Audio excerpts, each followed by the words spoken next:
कैसे खाते हैं, इंसान को आदत पड़ी हुई है। कहता लेकिन आज अपनी पत्नी को बता देना, पति को बता देना जाकर, जो आपसे रूठा हुआ है, जो आज सास आपसे रूठी हुई है, साग खा रही है, उसको बोल मेरे बिना नहीं खा सकती, कहेगी चलना परे हो ना, खा लूंगी। उसको बोल अरे खा तो लेगी लेकिन स्वाद नहीं आएगा आज रात। कहता है कि याद रखना, कहता जब आप इकट्ठे बैठकर खाएंगे अपने परिवार में, याद रखना स्वाद आएगा चर्च। आमीन। जब इकट्ठे बैठकर प्रार्थना करेंगे स्वाद आएगा। इसलिए यीशु मसीह चाहते हैं जहां 2 या 3 जन इकट्ठे बैठकर प्रार्थना करेंगे, कहता हूं उनकी जिंदगियों में एक नया टेस्ट आएगा, नई गवाही आएगी यीशु के नाम में। इसका मतलब नमक अच्छा है। अपने पड़ोसी को बोलो नमक अच्छा है। तेरा बच्चा अच्छा नहीं है लेकिन नमक अच्छा है। कोई अपने बच्चे की तारीफ ना करे, कोई अपने पति की तारीफ ना करे, कहता जो तारीफ करे वो नमक की तारीफ करे। कहता है नमक अच्छा है। सारे बोलो हालेलुया। यीशु की तारीफ करे। मूसा 40 दिन पहाड़ी पर चढ़ा और जब 40 दिन के लिए पहाड़ी पर चढ़ा तो उस समय उसकी उम्र 120 साल थी। कितनी थी? 120 साल। मैं कह रहा हूं और लेकिन आज और जब वो नीचे उतरा उसका चेहरा चमक रहा था, शाइन मार रहा था। और आजकल के विश्वासी जब पहाड़ पर चढ़ते हैं और गलती से, पहले तो पहाड़ पे चढ़ा ही नहीं जाएगा, घोड़े लेते हैं भाई साहब, शिमला जाते हैं घूमने, घोड़े लेते हैं। घोड़े वाले कहते हैं इधर से नहीं चढ़ा जा रहा भाई साहब, द्वार पे बैठा, द्वार से चढ़ेंगे, घोड़े पर चढ़ेंगे, घोड़े पे फिर उतरा नहीं जाएगा इनसे, खा कितने मोटे हो गए। इसलिए आज वेट लूज वाली मीटिंग रखी है। सारे बोलो हालेलुया। कह रहे हैं कि नमक अच्छा है लेकिन ये स्वाद जब आएगा आपकी जिंदगियों में, जब यीशु आपके पास होगा, जब यीशु का चाल चलन आपके अंदर होगा, जब यीशु का स्वभाव आपके अंदर होगा। मैं कह रहा हूं कि केवल नमक बने रहना नहीं, नमक की परिभाषा जाननी है कि नमक जो है, कह रहा है जिसके ऊपर पड़ जाए उसको चंगा कर देता है यीशु मसीह के नाम में, उसको स्वाद बना देता है। मछली जो होती है, कह रहा है कि वो बांस मारती है समुद्र से निकालने के बाद, अगर ज्यादा दिन उसको रखो बाहर तो वो बांस मारेगी, लेकिन उसको बांस से बचाने के लिए, खराब होने से लिए, कहता उसके ऊपर नमक लपेट दो, वो मछली काफी दिन बची रहेगी, उसे बना सकते हैं आप। याद रखना, कहता वो नमक तुम हो। कहता आज के बाद जिसके ऊपर लिपट जाओगे उसे चंगा करके छोड़ोगे यीशु मसीह के नाम में, जिसको सुसमाचार सुनाओगे आजाद करा दोगे। आज बनना है कि नहीं? नमक बनना है कि नहीं? अरे गुड़ बनना है, हलवा बनना है, क्या बनना है मर्जी है आपकी, लेकिन नमक बनना है। लेकिन नमक बनने के लिए यीशु मसीह ने कहा नमक का आज परिभाषा जानना है। नमक समुद्र में रहता है लेकिन उस समुद्र से अलग हो जाता है तब बनता है नमक।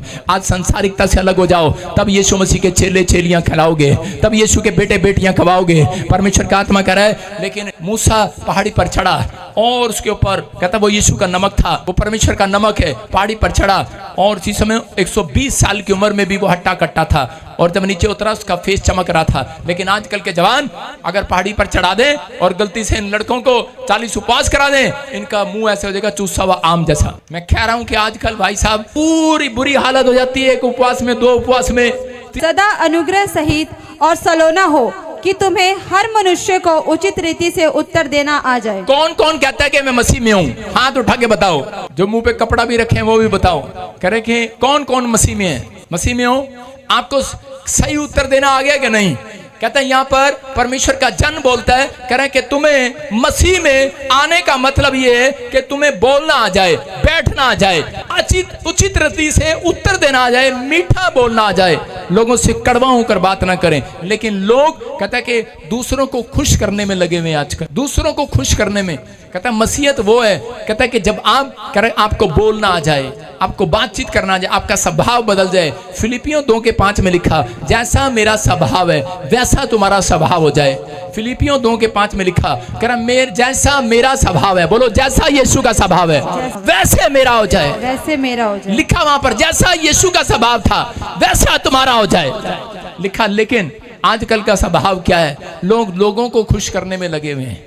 एक बार पति दाल में कंकर आ गई और उसी समय पति का स्वभाव देखो आप, कह रहा पत्थर जैसी आंख ले रही, दिखता नहीं, दाल में पत्थर डाल दिया। और पत्नी का स्वभाव देखो, पत्नी कह रही हाथी जैसे दांत ले रहा, खा लेना। इनका स्वभाव है भाई साहब, आगे से जवाब उचित उत्तर देते हैं, उचित, लोगों को खुश करने में लगे हुए आजकल लोग। एक आदमी जहाज में जा रहा था और उसको उल्टी आ गई, और जब उसको उल्टी आई तो उसने एक सुंदर सी एयर होस्टेस को बुलाया और उसने कहा मैडम मेरे को लिफाफा मिलेगा, उल्टी आ रही है। और उसने उसे उल्टी के लिए लिफाफा दिया, उसने कहा इसमें कर लेना। और जब वो वापस आई तो देखा क्या पूरा प्लेन उल्टियां कर रहा है, पूरे सवारियां लोग उल्टी कर रही हैं, वाह वाह। उसने कहा भाई साहब ये क्या, मैंने तो एक लिफाफा आपके लिए दिया था, ये सारे उल्टी कैसे कर रहे हैं। कहता जी जब मैंने उल्टी करनी स्टार्ट करी तो उसी समय कहता है मैंने देखा चारों तरफ सारी पब्लिक ने ना कैसे कर लिया, मैंने लगता है इनको बुरा लग रहा है। कहता मैंने वो उल्टी वाला लिफाफा वापिस पी लिया। कहता मैंने वापिस पी लिया, और जब मैंने वापिस पिया कहता ये सारे उल्टियां करने लगे। आपकी समझ में आएगी नहीं। कहता है उसने उस गंद को वापस पी लिया उन लोगों को खुश करने के लिए। देख कैसे कैमरामैन कैसे कर रही है, उल्टी आ रही है, बाहर जा। आप समझ रहे कि नहीं। आज लोग जो हैं दूसरों को खुश करने में लगे हुए हैं। मैं कह रहा हूं कि आज यीशु मसीह कह रहे हैं कि बिना मिठास के कोई एक दूसरे को खुश नहीं कर सकता। डरे हुए हैं लोगों से, लोग नाराज हो गए, ओ यार हम यीशु का नाम नहीं बताएंगे, लोग क्या कहेंगे। बाइबल पढ़ते हैं, प्लेन में बैठ के चुपचाप पढ़ते हैं। ऐसे औरतें देखी मैंने दो, मैंने एक क्रिश्चियन देखा मैंने, और वो औरत थी पंजाब की, और उसने क्या किया ऐसे पल्लू कर लिया। मैंने बाजू में बैठा, उसको यार कमाल हो गया, उसको यही नहीं पता कि मैं प्रॉफिट हूं, उसको पता ही नहीं। और उसने ऐसे करके, क्योंकि औरत थी ना, उसने देखा ही नहीं कौन आके बैठा है सीट पे, बस उसने ऐसे टिखा चुन्नी ली और ऐसे चुन्नी करके ऐसे कर ली, बाइबल पढ़ रही चुपचाप ऐसे करके, कि किसी को पता ही ना लगे, किसी को पता ही नहीं लगे हम कौन है, ऐसे करके बाइबल पढ़ रही है। और मैंने उसकी चुन्नी उठाई, मैंने कहा बहन जी थोड़ी सी मेरे को ही पढ़ा दो। है पादरी जिंदा। सुन रहे आज लोग शर्माते हैं। मैंने कहा ये तो अपने ही है, पहचानते होंगे यार, है ना। तो आज लोग छुपाते हैं, उचित रीति से उत्तर देना नहीं आता है, लोगों को बताना नहीं आता, शर्माते हैं। लोग क्या कहेंगे, उल्टी आ गई तो भी शर्मा रहे हैं। कह रहा यार लोग उल्टी देखें क्या कहेंगे। अरे भाई साहब मजबूरी है, कर देना बाबा का। अरे भाई मजबूरी है तब भी तो बताओगे यीशु ही परमेश्वर है। जब भी तो बताओगे, जब बीमार पड़ जाओगे जब भी तो बताओगे यीशु ही परमेश्वर है। लेकिन अगर जो आज से बताना स्टार्ट कर रहे हैं, यीशु कह रहा है ये मेरे पृथ्वी के नमक है, नमक, हालेलुया, नमक है, नमक, जिसके साथ लिपट जाएंगे उसे चंगा करके छोड़ेंगे यीशु के नाम में। कह रहा है कि जिसके लिए प्रार्थना करेंगे उसका काम बना कर रहेंगे यीशु मसीह के नाम में। इसलिए यीशु मसीह ऐसे नमक नहीं चाहता। चर्च में बहुत है ऐसे चेले, बहुत है ऐसे चेले नहीं चाहता। रोटी खाते हैं चर्च में बैठ के, छुप के खाते हैं। आप समझ रहे हैं। मैं कह रहा हूं यीशु का नाम लेना है तो सबको बताना है। जैसा यीशु का स्वभाव था वैसा तुम्हारा होना चाहिए। लेकिन आजकल के मसीह लोगों का स्वभाव क्या है, चर्च में कुछ बाहर कुछ। अपने पड़ोसी को बोलो चर्च में कुछ। मराठी में बोलते हैं देवड़ा दूध बाहर कूद। क्या बोलते हैं, देवड़ा दूध बाहर कूद, मराठी में बोलते हैं।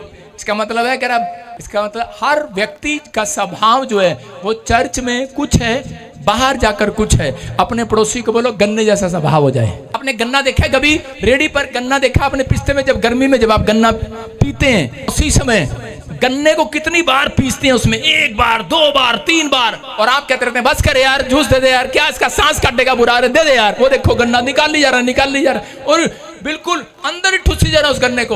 1 नहीं 2 नहीं 4 बार 5 बार उसका बिल्कुल रस निकाल दिया उसने, निचोड़ दिया पूरा। तीसरी बार फिर देखो, चौथी बार फिर उसका बिल्कुल कचरा बना दिया उसने, पीस के कचरा बना दिया कि गन्ने का। मान ही नहीं रहा। लेकिन वो आदमी कहता रहा दे दे यार, लेकिन मानता नहीं है। उसमें से फिर भी देखो गन्ने को कितना तड़पाता है, लेकिन गन्ना फिर भी मिठास दे रहा होता है। हालेलुया। आज के मसीह लोगों को थोड़ा सा कोई दुख आ जाए, थोड़ा सा गुस्सा आ जाए, अगर बस में खड़ा होने आ जाए और ऊपर से इनके ऊपर कोई थूक दे, अरे तेरी तो बता देंगे हम कौन है, कहाँ के हैं। मैं कह रहा हूं कि आज कहता है थोड़ा सा पिसना आ जाए, थोड़ा सा कोई मुसीबत आ जाए, थोड़ी सी प्रॉब्लम आ जाए, तो लोग जो है अपना स्वभाव बता देते हैं। हेलो, हम यीशु के नहीं, हम अपने पुरख दाता राम के पोते हैं। हम बता देंगे हम कौन है, हम बता देंगे हम कौन है। तेरे नहीं पता दाता राम कौन सा राम, मुझे नहीं पता, लेकिन आप बता देते हैं। कई बार आपका स्वभाव इतना गंदा हो जाता है, इससे कह रहे हैं कि बहुत सारी मसीहत खराब हो जाती है। लेकिन जब आप अगर स्वर्ग जाना चाहते हैं तो बिना मिठास वाले लोग स्वर्ग नहीं जाएंगे। याद रखना, परमेश्वर ने वहां पे हलवा कचरा नहीं बनवाना आपसे। इसलिए परमेश्वर चाहते हैं कि आपका एक स्टैंड हो, स्टैंड। आप अपनी बात से कभी ना मुकरें। अपने पड़ोसी को बोलो अपनी बात से नहीं मुकरना। यीशु को कोड़े मारे, सुन रहे हो, जब कोड़ा एक मारा तो उसी समय उसकी खाल उतर जाती थी, हड्डियां दिखती थी।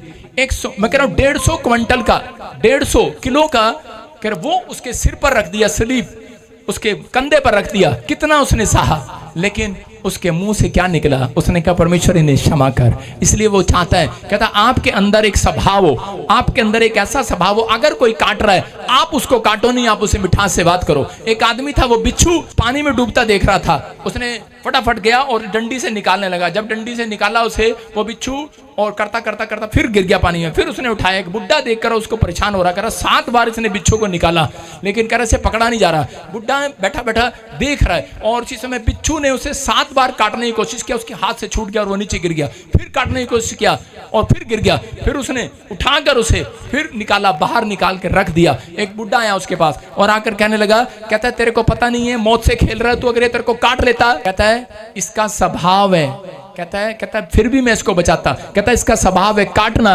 और मेरा स्वभाव है बचाना। तो मेरा काम है बचाना, इसका काम है काटना। कह रहा आज मसीह लोगों को समझ में आना चाहिए कि लोगों का काम है आपको काटना, लेकिन आपका काम है उनके साथ मिठास से उनको बचाना, अपना स्वभाव देना।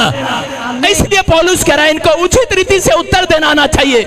इसलिए पौलुस कह रहा है कि आपकी जुबान में ऐसे उत्तर हो जिससे आदमी संतुष्ट हो जाए, वो मिठास से भर जाए, वो जान ले कह रहा ये यीशु मसीह के चेले हैं। आपकी पत्नी, आपका पति, आपके बच्चे, आपके परिवार हैं। याद रखना, घर से एमएलए बनता है, सरपंच बनता है, जब तक आप घर पर सही नहीं होंगे परमेश्वर बाहर नहीं करेगा। इसलिए उसने कहा कि अपनी फैमिली प्रेयर करनी जरूरी है। एलिया ने वो 12 गोत्र के पत्थर उठाकर अपनी फैमिली प्रेयर किया। मैं कह रहा जितना आपका स्वभाव गंदा हो जाए, लेकिन आप अपनी परिस्थितियों में, हालातों में, आप उस स्वभाव को, अगर किसी का गंदा हो रहा है बुरे हालातों में, परिस्थितियों में, तो अपने स्वभाव को मत खराब करो। मैं कह रहा हूं परमेश्वर आज रात ऐसे व्यक्तियों के ऊपर स्वर्ग से बारिश करने वाला यीशु मसीह के नाम में। क्या आप तैयार हैं चर्च? yes. इसकी आवाज खोलो। क्या आप तैयार हैं चर्च? yes. अपना स्वभाव बताने के लिए लोगों को? yes. कौन हूं मैं? बिच्छू? मैं काटता हूं? नहीं, मैं गन्ना हूं। आप गन्ना बनना है, मिठास देनी है अपने अंदर से। कितना भी आपको कोई तंग करे, कितना भी आपको दुख दे, कितनी भी आपको प्रॉब्लम दे, लेकिन आपको एक मिठास आपके शब्द से निकली। आपका डैडी जो चर्च में नहीं आता, अगले हफ्ते वो चर्च में आएगा यीशु के नाम में। आपका पति जो चर्च में नहीं आता, आपकी मिठास देखकर आएगा चर्च। मैं कह रहा आपका भाई जो नहीं आता, वो आपकी मिठास देखकर 1 बार नहीं आएगा, 2 बार नहीं आएगा, 3 बार नहीं आएगा। गन्ने को बहुत बार पीसना पड़ता है, लेकिन याद रखना अगले साल वो जरूर आएगा यीशु मसीह के नाम में। आपके विश्वास के अनुसार आएगा। आमीन बोलने वाले क्या विश्वास करते हैं आपकी मिठास आए बाहर? yes. आए कि नहीं? yes. देखो, कनानी स्त्री हो सकता था, भाग सकती थी वो, क्योंकि उसकी लड़की बीमार थी, दुष्ट आत्मा ने पकड़ा हुआ था। लेकिन जब वो चंगाई लेने के लिए आई तो वॉलंटियरों ने उसको कड़वा बोल दिया और कहा भाग जा ऐसे, कहां से आई तू? उसको डांटा और उसने सोचा कि मैं यीशु के पास जाऊंगी, लेकिन यीशु ने भी उसको कड़वे बोल कहे। जब यीशु ने उसको कड़वे बोल कहे, डांटा उसको, यीशु मसीह उसे चेक कर रहा था। और उसी समय उसने कहा ये रोटी कुत्तों के लिए। उसने कहा कुत्ते भी चूरा चार खा लेते हैं, बचा हुआ खा लेते हैं, कह रही मुझे कुत्ता समझ के ही दे दे। यीशु मसीह ने देखा उसके बोल में विश्वास है और मिठास है। उसने कहा जा आज से तेरी लड़की चंगी हो जाए यीशु के नाम में। याद रखना, कह रहा कि वो इजरायली नहीं है, वो कनानी स्त्री है, लेकिन यहाँ पर परमेश्वर ने उसके ऊपर दया कर दिया। क्यों कर दिया? मैं कह रहा हूं आज आप कोई शुरू से क्रिश्चियन नहीं है, आप ईसाई नहीं है शुरू से, लेकिन परमेश्वर ने आपके ऊपर दया क्यों किया? क्योंकि आज जितने लोग बदलते चले जाएंगे अपने स्वभाव में, उन्हें यीशु, उनके ऊपर यीशु दया करता चला जाएगा यीशु के नाम में। कह रहा आज से अपने पड़ोसी को बोलो मैं तेरे को काटना बंद करूंगी। रोज काटते हैं, चाय मांग लो, क्या सवेरे सवेरे चाय। इनकी पत्नी से आलू के परोठे मांग लो, सवेरे ऐसे जवाब देती हैं, अरे कल तो खाए थे आलू के परोठे। माँ से मांग लो, माँ से जवाब देती है, अबे कल तो खाए थे। प्यार से बता दे बेटे ज्यादा नहीं खाते, मोटा हो जाएगा, प्यार से समझा दे। ऐसे बोलती है कल तो खाए थे, बेईमान कहीं का। आप अगर काटते हैं अपने पति को, बेचारा काम से आता है और शाम को सीधा ही, पता क्या करती हैं आजकल की औरतें? प्रचार भी सुना हुआ है, लेकिन को पता है डर भी होता है प्रभु का। जब वो पति घर में आता है, उनको पता है मसीह है, और जब 5 मिनट के लिए घर आएगा तो उसी समय उसको पानी पिलाएगी और अंदर अंदर चलता रहेगा, पी लिया। वो आएगा बिस्तरे बैठेगा, बैठ गया जल्दी से, बस मेरी बात सुन ले, अंदर अंदर करती रहेगी। और अगर उसने ध्यान नहीं दिया फिर उसके बाद पारा, फिर काटना स्टार्ट करेगी उसको, क्योंकि पहले वचन पूरा कर दिया, बाद में काटूंगी जरूर, छोड़ूंगी नहीं। हालेलुया। आपको समझना है, आपको तब भी मीठे ही रहना है। अगर वो रात को 1 रात बात नहीं कर रहा, 2 नहीं कर रहा, बेचारा थका होगा, मैं भी किसी को सुना रहा हूँ, 3 कर रहा होगा, 4 बार नहीं कर रहा होगा, 5 बार नहीं कर रहा होगा, 6 बार नहीं कर रहा होगा, अरे कभी तो करेगा बात, तू शांति रख भगवान। बोलो हालेलुया। हालेलुया। आपकी समझ में आ रहा है कि नहीं चर्च? अरे हाँ के ना, मिठास आपके अंदर होनी चाहिए चर्च। जब आप काटेंगे सामने वाला क्या छोड़ेगा? अरे छोड़ेगा। आप मारेंगे सामने वाला छोड़ेगा। हलवा समझा क्या?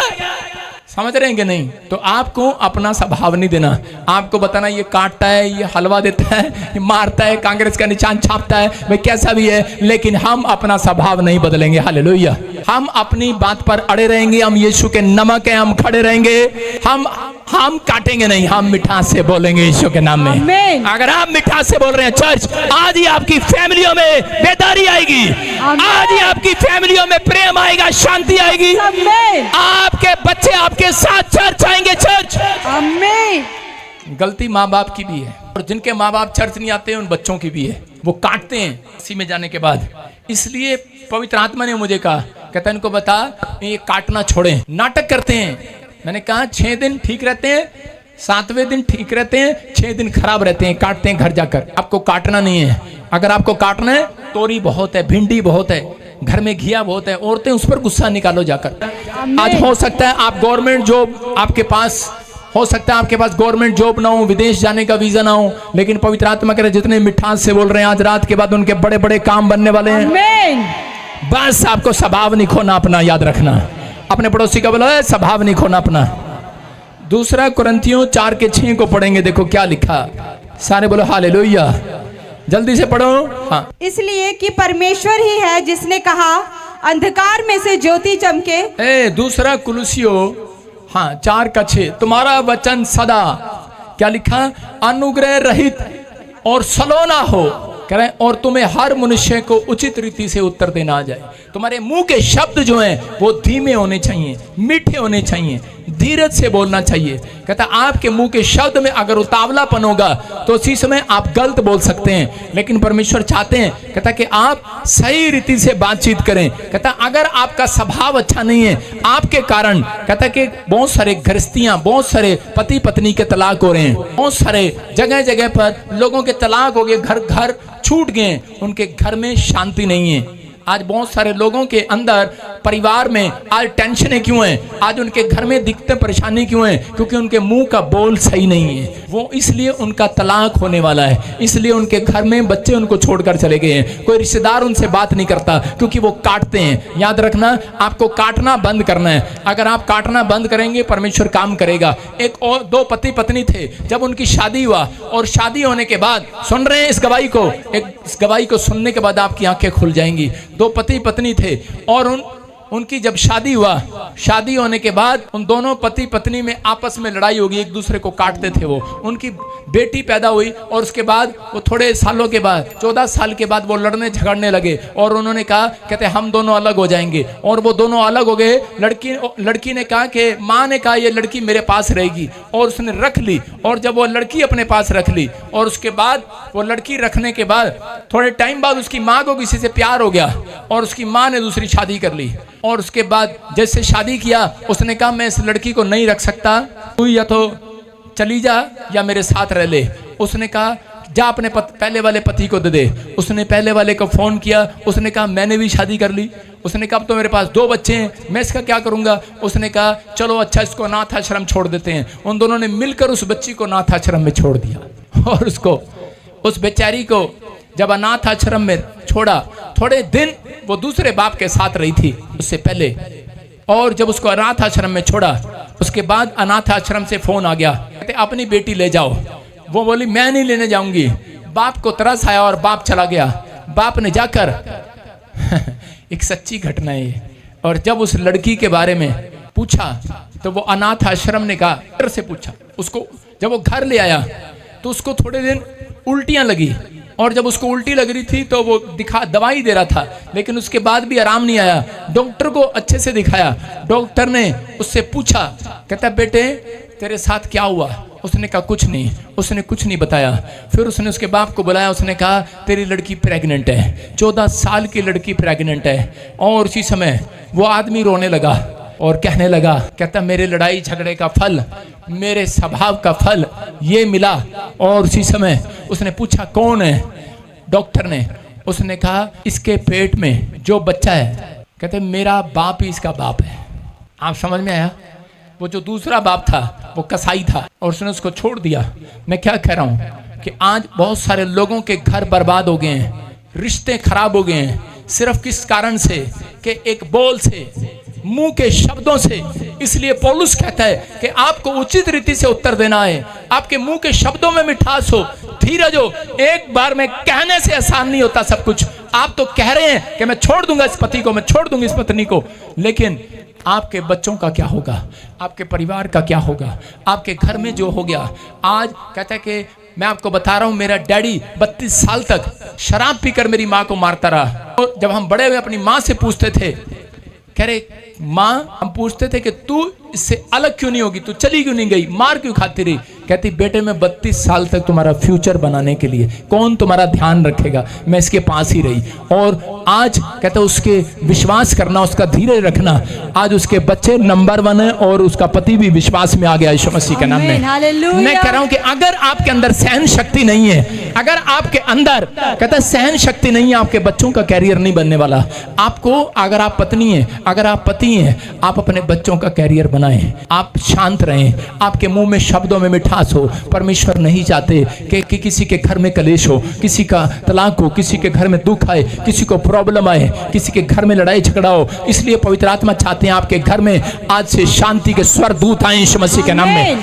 वो चाहते हैं आपके परिवार में एका हो, वो चाहते हैं, इसलिए वो करे। कहता अनुज कर आनाप शनाप बकना बंद करो, कह रहे छोटी मोटी बातों के लिए गुस्सा करना बंद करो। कहता है कि आज धीरज रखो। कहता है अगर आज आप मसीह में आए हैं तो कह रहा है कि एक व्यक्ति ये बात याद रखे, मैं अपने बच्चों के फ्यूचर को बनाने के लिए मसीह में आया हूँ। याद रखने, आपके जिंदगी में कोई टारगेट होगा तो आप कभी पाप नहीं करेंगे, याद रखना। आप हमेशा बढ़ेंगे और आगे बढ़ते चले जाएंगे, परिस्थितियां कितनी भी खिलाफ हो। लेकिन यूसुफ के लाइफ में कहता है उसके भाइयों ने उसे मारा, उसका स्वभाव फिर भी वैसा था।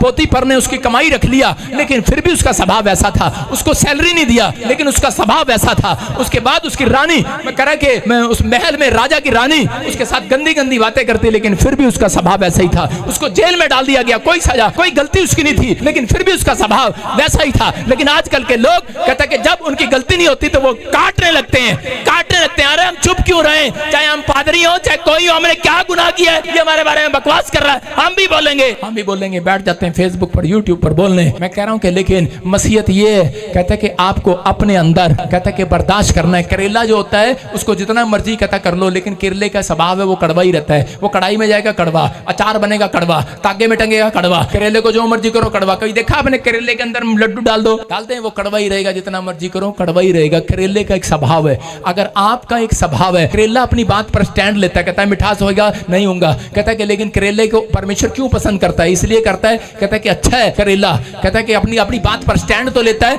परमेश्वर ने एक औरत को, कनानी स्त्री को, जिसने 5 पति किए थे, उसको माफ क्यों कर दिया? उसे गुस्सा नहीं था, क्यों? क्योंकि उसने स्टैंड लिया था अपनी बात पर। उसने कहा मैंने किए हैं मुझे, लेकिन छठा भी वेटिंग में है, लेकिन उसने अपनी बात को कन्फेस कर लिया, मान लिया। मैं कह रहा हूं अगर आपने अपने पापों को मान लिया, आपने स्टैंड ले लिया, आज के बाद नहीं करूंगा, मैं कह रहा हूं पवित्र आत्मा आज रात कहता है आपके लिए कह रहा एक स्वाद बनाएगा यीशु के नाम में। आपके लिए गवाही का स्वाद आएगा, आपके बैंक में आज से आपके बैलेंस का स्वाद आएगा। मगर आपके शरीर में कोई जो हिस्सा बीमार है उसे स्वाद आएगा, निकल जाएगी वो बीमारी आज रात। चर्च आमीन बोलने वाले, हाथ उठाने वाले, अपनी स्टेटमेंट खुदा को दे दो, आज दे दो अपनी स्टेटमेंट। आज अपनी स्टेटमेंट देंगे, आज दो अपनी स्टेटमेंट। बोलो जैसा हूं वैसा रहूंगा, मैं नहीं बदलूंगा।